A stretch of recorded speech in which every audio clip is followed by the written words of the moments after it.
Agora uma pergunta, Baroni, que sempre que alguém vai falar em fundo imobiliário, André, o que eu faço com a minha carteira? Como é que eu divido os percentuais entre fundos de papel e fundos de tijolo? E acho que até pra gente incluir pessoas que talvez não conheçam, tem muita gente aqui que já é investidor, mais de 600 pessoas ao vivo aqui com a gente, só que outras pessoas estão chegando agora. Se você pudesse dar um resumo rápido do que é um fundo imobiliário de papel e um fundo imobiliário de tijolo e uma sugestão de diversificação em percentuais na carteira. Eu, por exemplo, tenho 70% da minha carteira em tijolo, Certo. 30% em papel. Até porque eu invisto em renda fixa, outros papéis, à parte também. Então eu preferi aumentar minha posição em fundos de tijolo. Mas eu queria ouvir de você. O seu exemplo é a resposta, praticamente. Mas eu vou dar algum passo atrás aqui.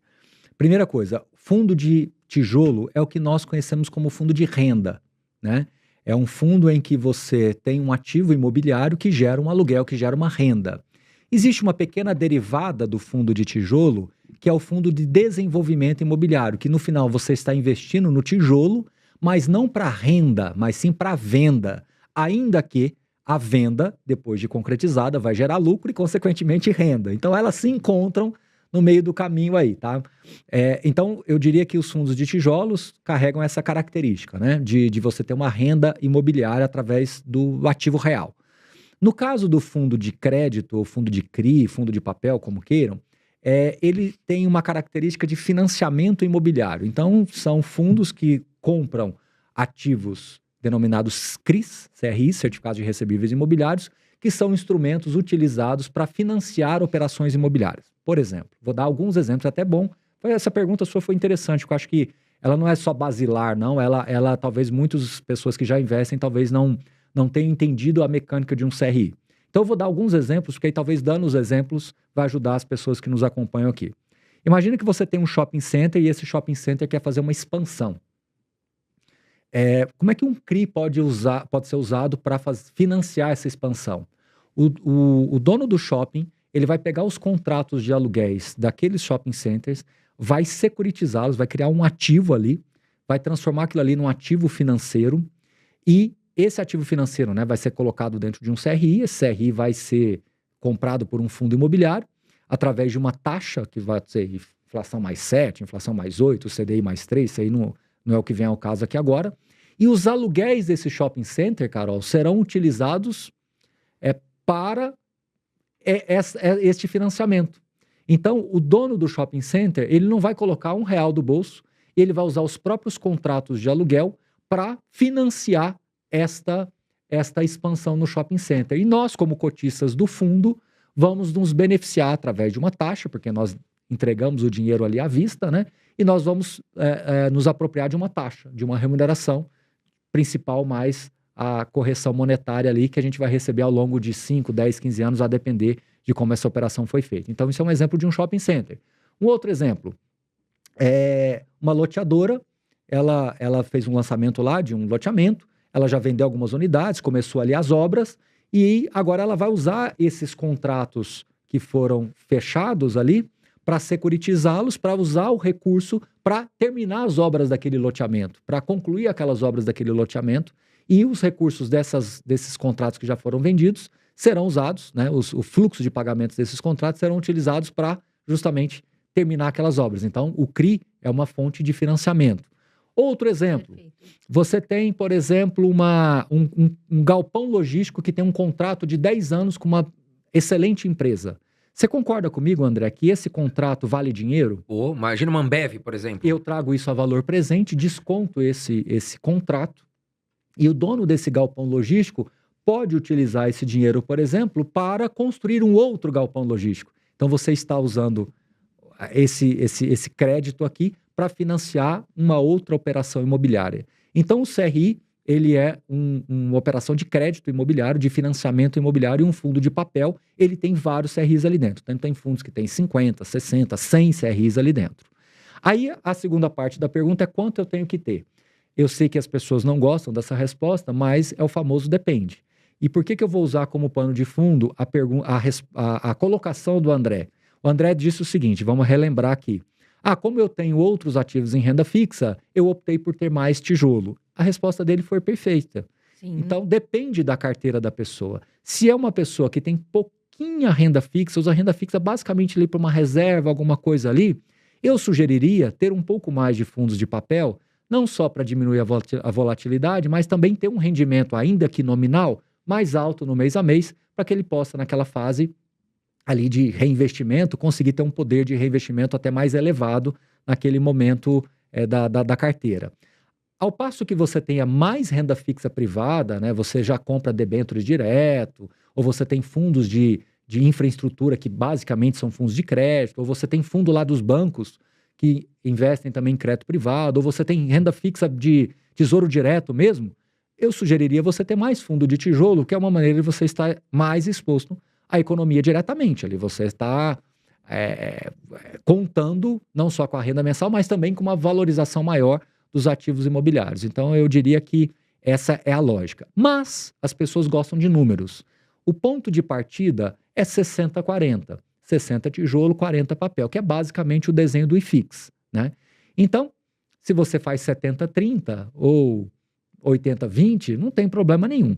O que eu acho menos provável é a pessoa ter mais papel do que tijolo. Não que seja ruim, mas a partir do momento que você tem 80% em papel e 20% em tijolo, não tem nada de errado. Só que você está majoritariamente com uma carteira de renda fixa imobiliária. Sim. Né?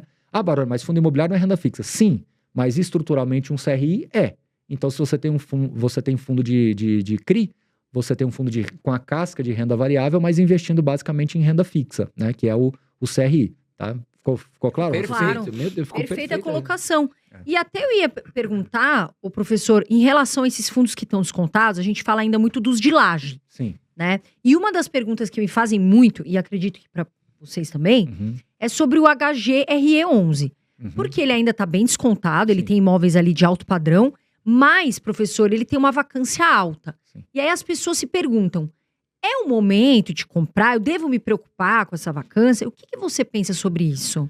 Vamos lá. Primeira coisa, vamos falar de pontos positivos. O HGRE é um fundo gerido pelo antigo CSHG, agora Pátria. Está em excelentes mãos. Conheço bem o gestor e é um baita profissional. Tem um time muito bom e é um excelente gestor. Desde quando ele assumiu esse fundo, eu tive uma conversa com ele e eu falei com ele há alguns anos atrás. E realmente isso está acontecendo. O HGRE, e eu preciso contar um pouquinho rapidamente da história, o HGRE ele foi construído num momento de mercado onde o DNA imobiliário não era tão olhado como é hoje. Então, ele adquiriu alguns ativos muito fora desse eixo principal que a gente está mais acostumado, principalmente aqui em São Paulo. Então, ele tem alguns imóveis exógenos a essa área, em outras cidades e a essa área primária daqui de São Paulo. E ele tinha excelentes imóveis também nessas regiões primárias. Então, ele foi comprando vários ativos e, em alguns casos, ele foi comprando pequenas participações nesses ativos. Num dado momento, teve uma troca na gestão. E a troca da gestão foi fazendo alguns investimentos, troca que eu digo na tese da gestão. A gestora foi fazendo vendas de pequenas participações e, obviamente, foi vendendo ativos de muito boa qualidade. Por quê? Porque num dado momento, há alguns anos atrás, teve um momento de escritórios aqui em São Paulo em que estava muito favorável para essas vendas. Então, ele estava no mandato correto. Então, ele foi vendendo vários desses ativos e esse fundo, HGRE, ele chegou a pagar muito dinheiro, mas muito dinheiro para o cotista, ele distribuiu muito capital para o cotista. Porém, num dado momento, o fundo ficou numa situação em que ele ficou com alguns imóveis muito desafiadores, muito difíceis do ponto de vista de locatários, de qualidade, etc. E o gestor, com as poucas janelas que ele teve de alocação, ele conseguiu fazer algumas aquisições boas. Então, ficou um portfólio que eu gosto de dizer de assimétrico. Então, ele tem ativos lá sensacionais, mas tem alguns ativos que, se eles fossem fundos individualmente, eu duvido que algumas pessoas comprariam. Então, são ativos muito desafiadores, né? Então, o gestor novo agora, que já está lá há bastante tempo, quando ele assumiu o fundo, eu falei, nossa, você vai ter muito desafio, porque essa reciclagem não vai ser uma reciclagem que você vai fazer em 1, 2 anos. Talvez ela vai demorar vários anos, que é exatamente o que está acontecendo. Então, o HGRE, ele vem passando por um processo de reciclagem lento e gradual. Baroni, quanto tempo ainda vai demorar? Alguns bons anos. Eu diria que talvez uns 3 a 5 anos ainda, a gente vai precisar de uma outra janela boa para se vender imóveis, para que ele possa efetivamente terminar esse ciclo de reciclagem.